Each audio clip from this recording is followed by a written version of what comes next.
Elias Old Man Hemlock, a prospector whose weathered face resembled the craggy terrain he tirelessly scoured, squinted at the nugget in his calloused palm. It was a beauty, a fat, gleaming chunk of yellow metal that felt reassuringly heavy. Years of backbreaking labor, of sifting through dust and enduring the scorching Arizona sun, had finally paid off.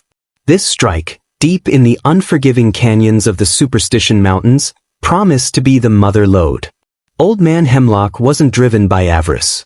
He'd seen men lose their souls chasing gold, their greed turning them into bitter, hollow shells.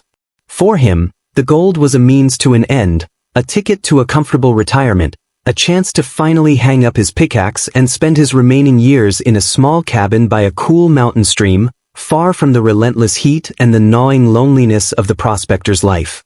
He'd been alone in the superstitions for the better part of a decade, his only companions the stubborn burrow he affectionately called Grumble, and the whispering winds that echoed through the canyons.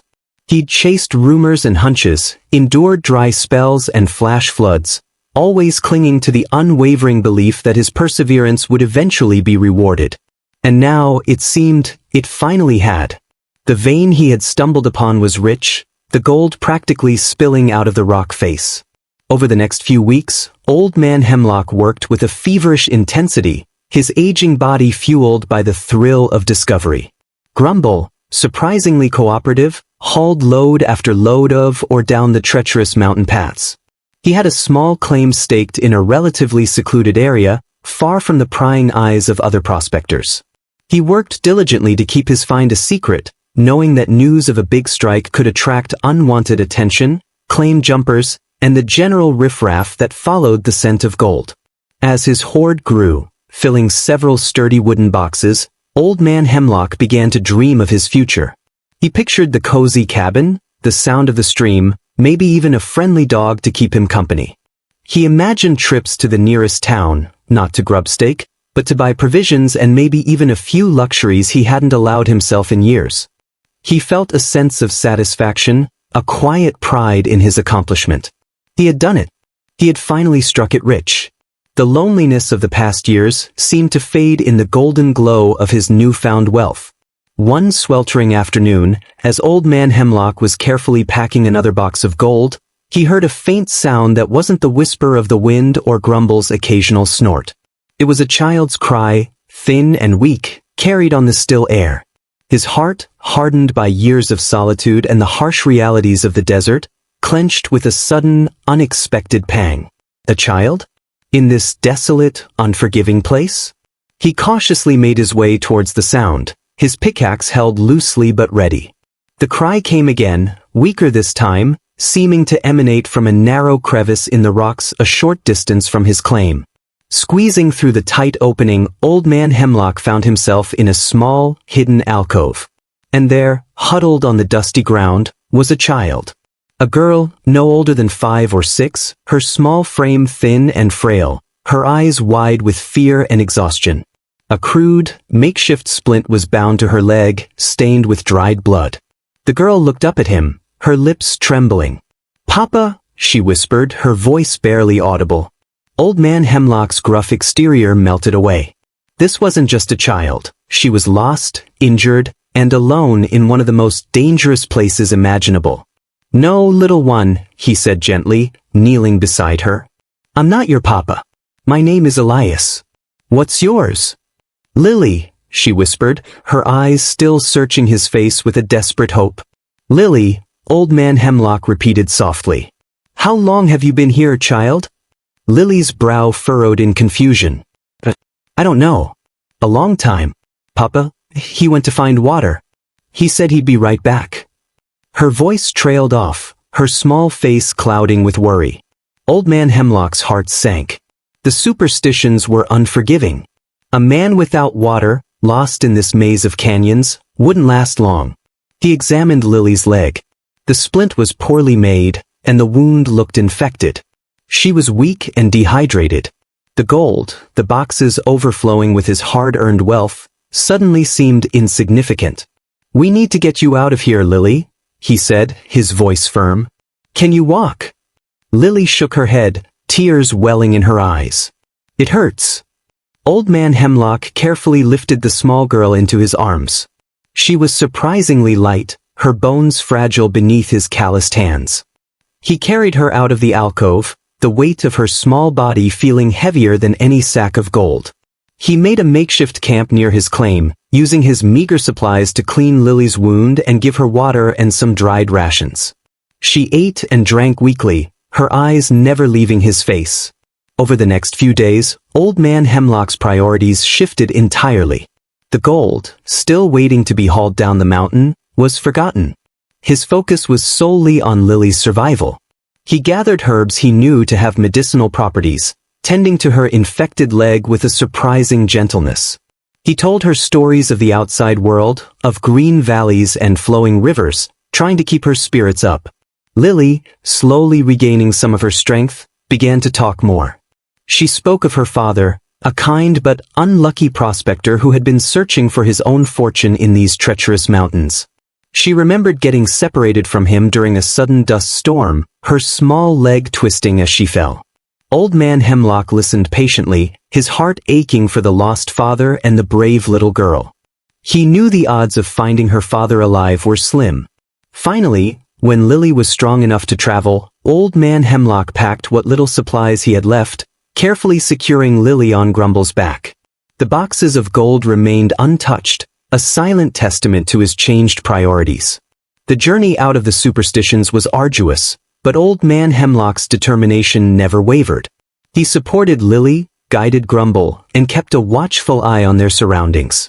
Days later, they stumbled into the small settlement of Weaver's Needle. Old Man Hemlock took Lily to the town doctor, who cleaned her wound properly and assured him that she would make a full recovery with rest and care. The townspeople, a rough but kind-hearted bunch, rallied around Lily, offering food, clothing, and a warm place to stay. Old Man Hemlock, his pockets nearly empty, found himself accepting their generosity, his newfound wealth still waiting in the mountains. As Lily began to thrive in the care of the community, a quiet realization dawned on Old Man Hemlock. The gold he had worked so hard to find, the fortune he had believed would bring him happiness, paled in comparison to the feeling of saving this small, vulnerable life. The gratitude in Lily's eyes, the warmth of her small hand in his, was a treasure far more valuable than any glittering nugget. He had gone into the superstitions seeking riches, but he had found something far more precious, a connection, a purpose beyond his own solitary existence. The loneliness that had been his constant companion had been replaced by the quiet joy of caring for another human being. Old Man Hemlock still had the gold. It was waiting for him in the mountains. But now, his dreams had changed. The cozy cabin by the stream was no longer a solitary retreat. He pictured it with Lily by his side, a friendly dog at their feet. He realized that true wealth wasn't measured in gold, but in the bonds of human connection, in the simple act of caring for one another. He had thought he was rich when he found the mother lode, but it wasn't until he found Lily that he truly understood the meaning of the word. Life in Weaver's Needle settled into a new rhythm for Old Man Hemlock. The gold still lay undisturbed in the Superstition Mountains, a silent testament to a dream deferred, or perhaps transformed. He found himself less driven by the lure of wealth and more focused on the small, everyday joys of caring for Lily. The townsfolk, initially curious about the gruff prospector and the lost girl, quickly embraced them both. Lily, her laughter like the tinkling of a mountain spring, brought a lightness to the often hardscrabble community. Old Man Hemlock, in turn, found a gruff but genuine affection for the child, his solitary existence replaced by bedtime stories and the comforting presence of a small hand holding his. He told the townspeople about his gold strike, not with boastfulness, but with a quiet acknowledgement of its existence. Some offered to help him retrieve it, eager for a share of the bounty. But Old Man Hemlock hesitated. The thought of returning to the lonely canyons, the risk of leaving Lily, held less appeal than it once did. Doc Evans, the town physician, became a friend and confidant. He admired Old Man Hemlock's selfless actions and often remarked on the remarkable change in the old prospector's demeanor.